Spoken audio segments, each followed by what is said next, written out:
Tonight on the NCAA Accuracy Report, we will cover the pain of college athletes by analyzing 12 different videos to uncover the truth. Let's get started.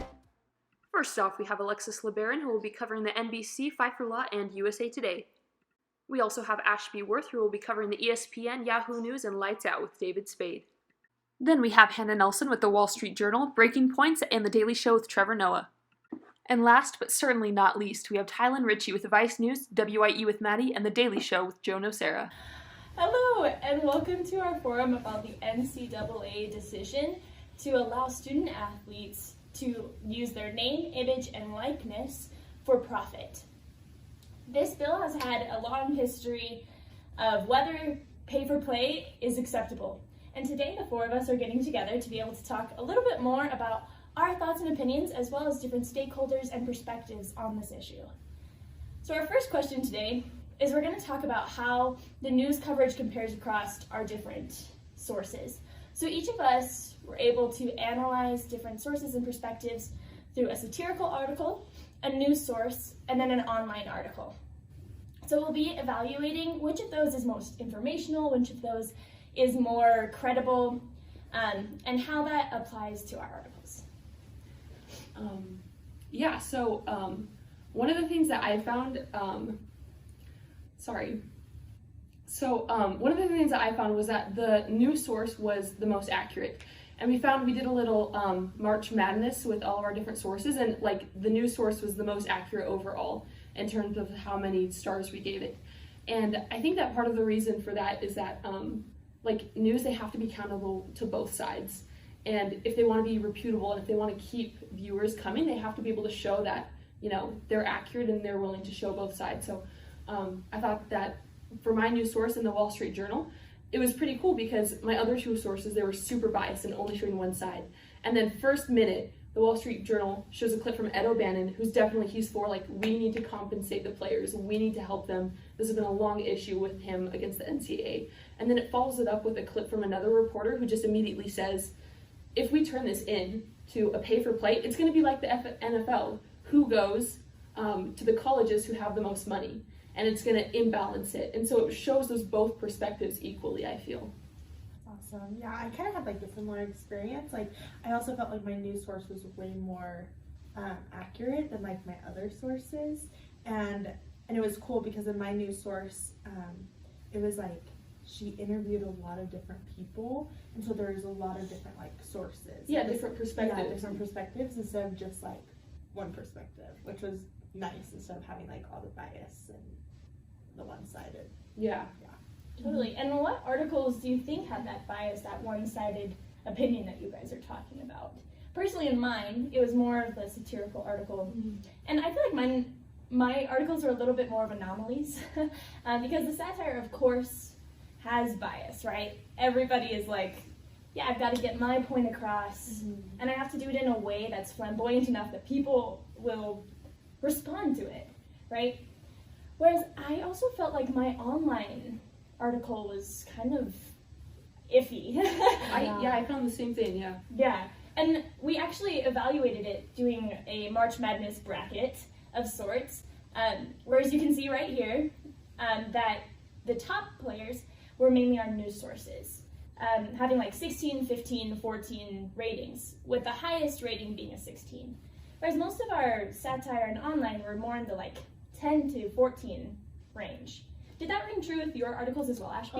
So I actually feel like mine was more of an anomaly because my news source that I used was an ESPN video where they were almost they were just having a discussion about what NIL meant. Yeah. And I found that they brought a lot more of their own opinion into what was going on, and it didn't actually correlate to having different perspectives or anything like that. And I found that my online source was actually more reliable and they had a lot more facts to support their side. So that's super interesting. And how do you relate those things to kind of the truth, right? Did you find your satire article because of that online source was not as reliable, that your satire was an anomaly of being more reliable? And how did that show the truth over your online article? I would say my satire video was pretty accurate as well. Of course they're going to bring opinion and whatever into it, but whatever facts that they were coming from were actually, I thought, were pretty accurate on it. So And I feel like with that, like, difference between satire and news sources, you know, like I was saying, news sources, both sides, like, they have to give a fair amount to both sides. But satire, they can be divisive. They can, like, make sparks come up. They can say stuff that regular news sources couldn't say. And so I feel like sometimes that's how they can be more accurate over news sources, is that they're willing to, they're not bound by having to be more independent, I guess I would say. Yeah, so you're saying that the satire article, if I'm understanding, is kind of reliant on this more like truthiness sort of vibe, right? That it's like, what is your evaluation of truth? And how does that really apply to all of the different perspectives and stakeholders that we've talked about, right? And how did that apply to your articles, Tylen, that truthiness factor? Yeah, I feel like,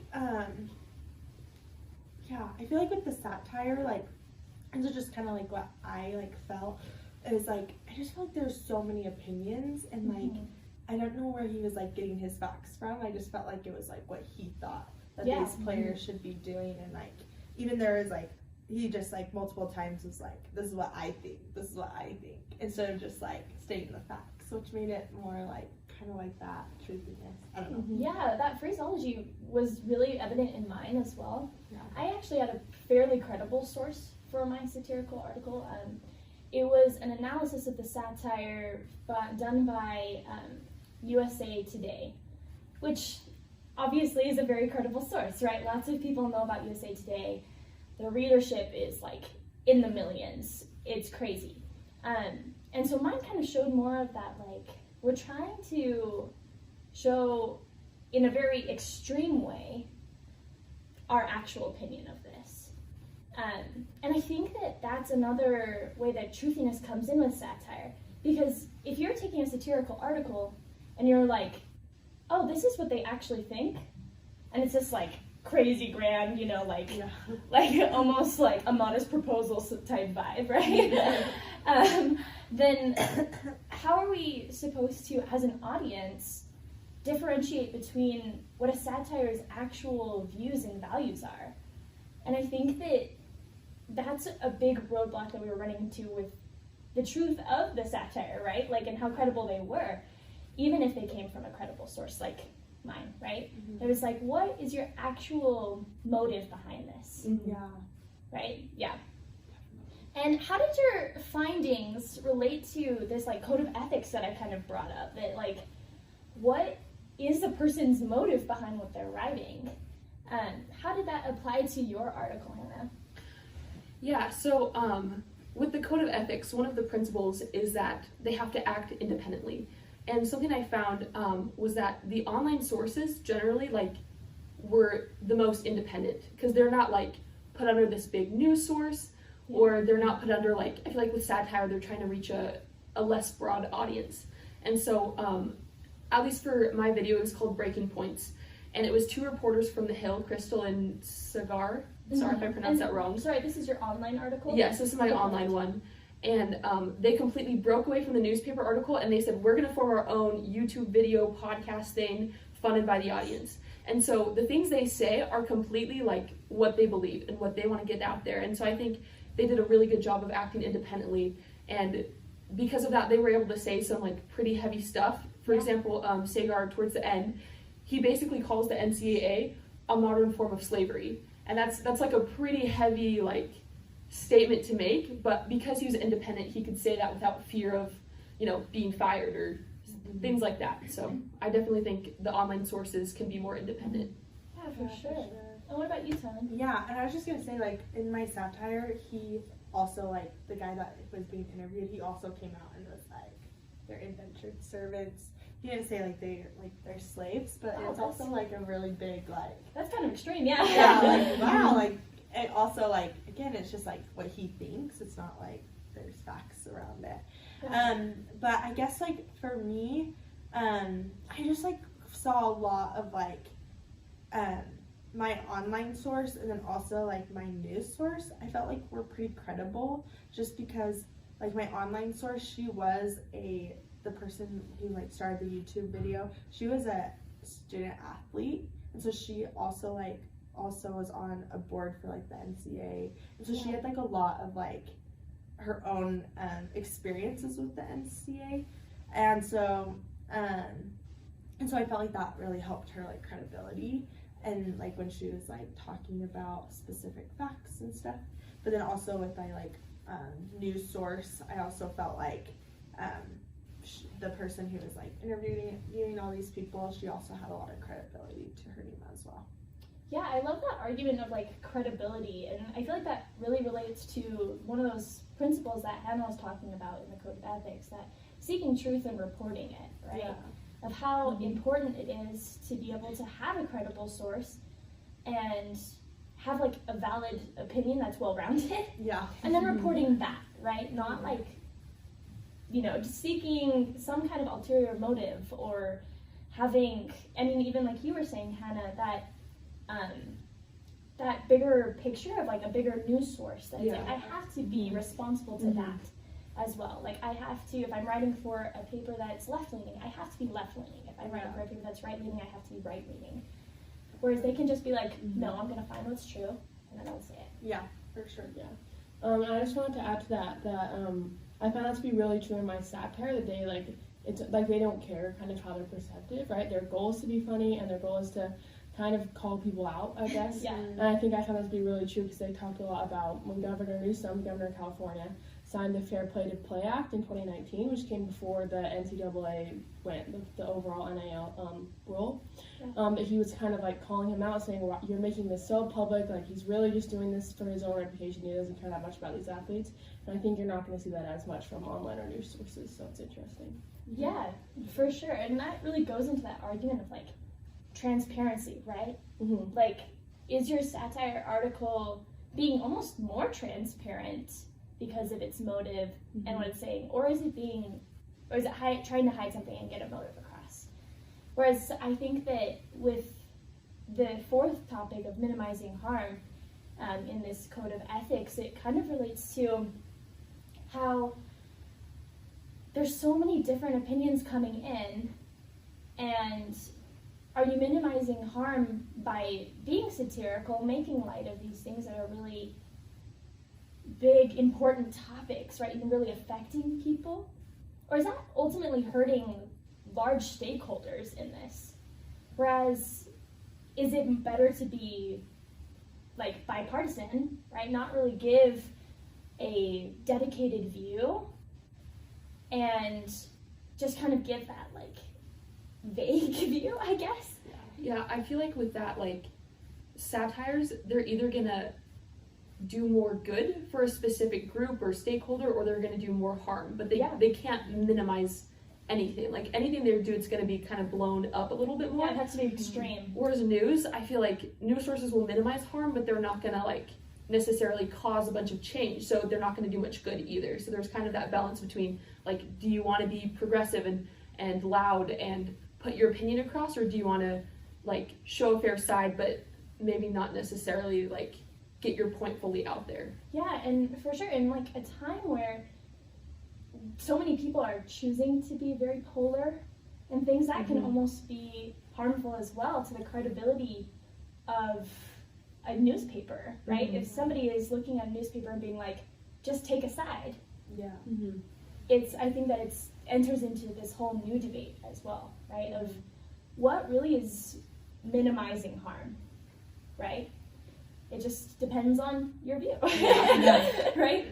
And now we're going to kind of close up our meeting by just talking about the theories that we've discussed in class.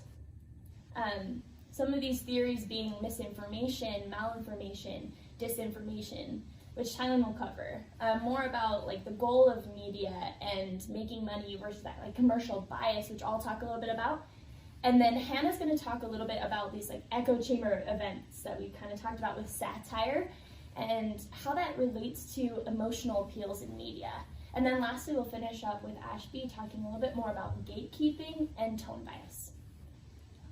Okay, yeah, so with like misinformation and malinformation and disinformation, I feel like all of these were, especially like in my satire video, I felt like sometimes he would say things that maybe would like mislead like the audience, and or there was like parts where it was true, like half true, but like also maybe like not all the way true, and especially, and then he also just used like a lot of his opinions throughout the video. And so as like an audience member, I felt like the audience had to be like, I don't know, like they had to be on his side, like they had to see that the same way, because like if they didn't see the same way as him, then I feel like they would have been offended or like not had that same like feeling. So that was like very interesting. And I also felt like, but I felt like my other sources were like pretty like well-rounded and like credible, and I didn't feel like they were like very misleading or like. Did you feel like for your satire, was it more of like disinformation, like he was intentionally trying to only show his side, or more of misinformation, like maybe he just doesn't know the full picture?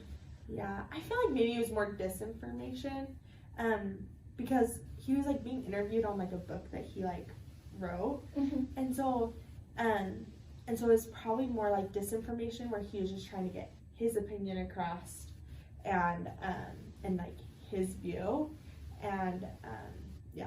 And so that kind of leads into like advertising, like he Yeah. was trying to sell people to try and buy his book, so Yeah, that must play a lot into that. yeah, And a similar thing happened with my satire, my online article. yeah. It was done by Pfeiffer Law, Mm-hmm. and who is usually a very credible online source. Throughout, they've been going for about 20 years now, and they talk a lot about these big issues. Yeah. And they're attorneys at law, so they kind of pride themselves in being like, oh, we're like bipartisan, right? Like we have a very full scope and we do our research. But if you went a little bit deeper into researching what most of his episodes this season have been about, most of his articles and videos, or podcasts, I guess, Yeah. are aimed towards these student athletes and propagating their features. So I feel like mine almost goes into this like malicious intent. It's like, Yeah.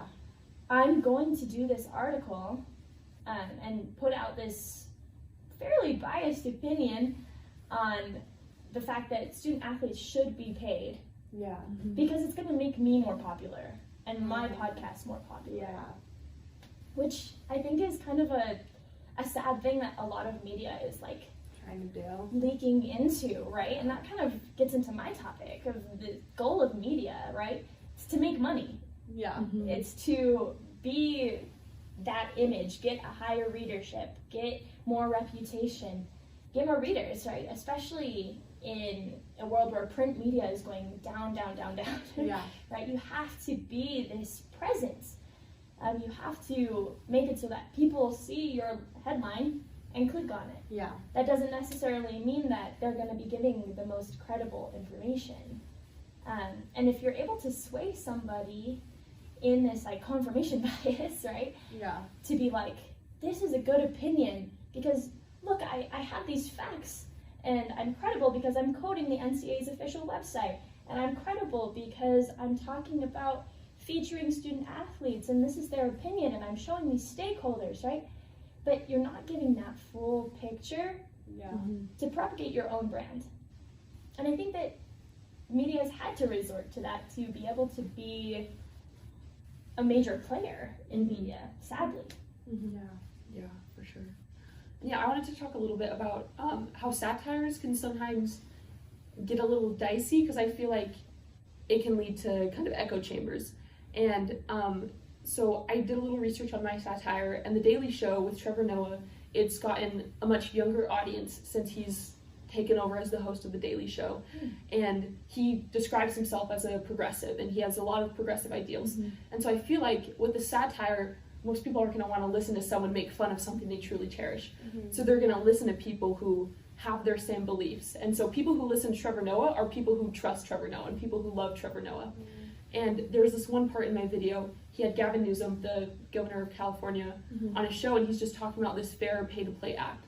He's like, so you've created this act, and a huge majority of the audience just starts cheering and applauding. And of course that doesn't mean everyone in the audience agrees with his bill, but it just kind of shows that there are people there who support what he's doing and what Trevor Noah is doing. And so sometimes that can kind of lead to only seeing perspectives that you want to believe. And I think like everything we just talked about goes a lot into gatekeeping and bias. I think you see when these media outlets, when they're trying to earn money, when they're trying to gain a certain audience, that they're gonna provide facts that maybe don't even go their way, but make them seem like they do, and they're gonna really try to make sure that, especially in a topic like this where the people have very strong opinions both ways, they're trying to make sure that their audience agrees with them, and they want to convince people who don't agree with them to agree with them no matter what it takes most of the time. So, Yeah.